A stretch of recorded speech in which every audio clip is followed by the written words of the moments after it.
আগমনকালের দ্বিতীয় সপ্তাহ শুক্রবার।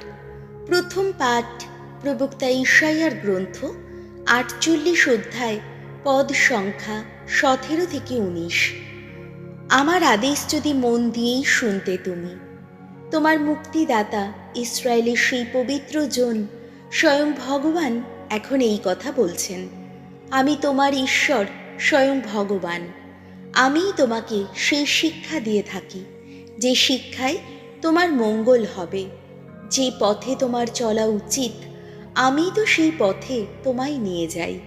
আহা, আমার আদেশ যদি মন দিয়েই শুনতে তুমি, এতদিনে মহানদীর মতোই গভীর শান্তি পেতে তুমি। সাগর তরঙ্গের মতোই তোমার ধর্মিষ্ঠতা হতো অফুরান। তোমার বংশ এখন ছড়িয়ে থাকতো বালু রাশির মতো। তোমার সন্তান সন্ততি হতো বালু কণার মতোই অগণিত। আমার চোখের সামনে থেকে তাদের নাম নিশ্চিহ্ন করা হতো না কখনো, মুছে ফেলাও হতো না কখনো। প্রভুর বাণী, শাম সঙ্গীত ধুয়ো। প্রভু, যে তোমার অনুসরণ করে সেই পাবে জীবনের জ্যোতি। ধন্য সেই মানুষ, দুর্জনের মন্ত্রণায় যে চলে না, পাপীর পথে যে পা বাড়ায় না, বসে না বিদ্রূপ স্বভাবী মানুষের সভায়। ধন্য সেই মানুষ, ভগবানের বিধানই যার আনন্দ, তাঁর বিধানই যে নিশি দিন জপ করে। ধুয়ো। প্রভু, যে তোমার অনুসরণ করে সেই পাবে জীবনের জ্যোতি। সে যেন জলস্রোতের তীরে রোপিত বৃক্ষেরই মতো, সময় হলে যা ফলে ভরে ওঠে, যার পাতা কখনো হয় না ম্লান। সে যা কিছু করে তাতেই সে সফলতা পায়।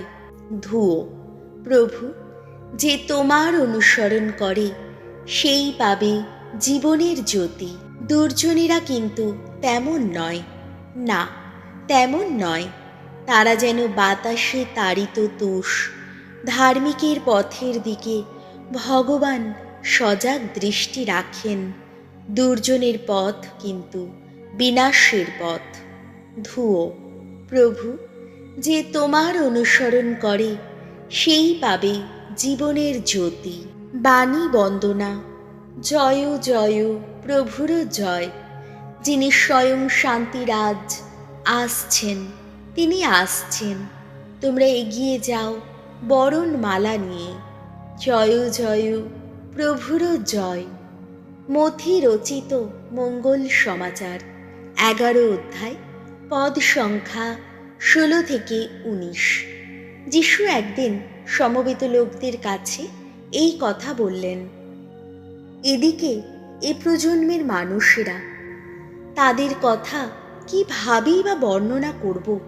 তারা তো হাটে বাজারে বসে থাকা সেই বালকদেরই মতো, যারা সঙ্গী দলকে ডাক দিয়ে বলে, তোমাদের জন্যে আমরা বাঁশি বাজালাম, তবুও তোমরা নাচলে না। শোকের গানও গাইলাম, আর তবুও তোমরা বুক চাপড়ে কাঁদলে না।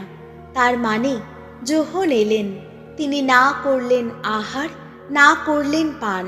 আর লোকেরা কিনা বলছে ওকে একটা অপদূতে পেয়েছে। মানব পুত্রও এলো, সে কিন্তু আহারও করলো, পানও করলো। আর লোকেরা কিনা বলছে, ওই দেখো একটা পেটুক, একটা মাতাল, যত কর গ্রাহক আর পাপীর বন্ধু। আসলে ঐক্ষ প্রজ্ঞা কিন্তু সার্থক বলে প্রমাণিত হয় তার সমস্ত কাজেরই মধ্য দিয়ে।